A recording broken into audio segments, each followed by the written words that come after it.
राज्यात तब्बल 2 कोटी मतदार वगळले जाण्याची शक्यता वर्तवली जाते।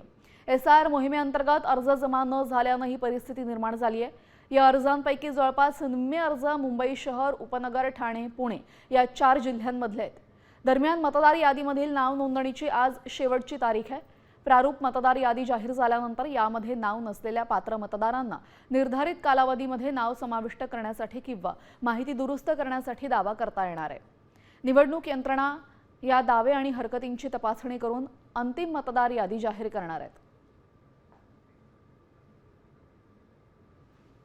मतदार यादीमधील नाव नोंदणीसाठी आज शेवटची तारीख आहे। नोंदणी न केलेल्यांची नावे मतदार यादीत न जाण्याची शक्यता आहे। नोंदणी न केलेल्या मतदारांना निवडणूक आयोग नोटीस बजावणार आहे। 16 सप्टेंबरपर्यंत दावे आणि हरकती दाखल करण्याची मुदत आहे। 19 ऑक्टोबर 2026 रोजी अंतिम मतदार यादी जाहीर होईल। दरम्यान या संदर्भात राजकीय वर्तुळात सुद्धा प्रतिक्रिया उमटतायत, पाहूयात।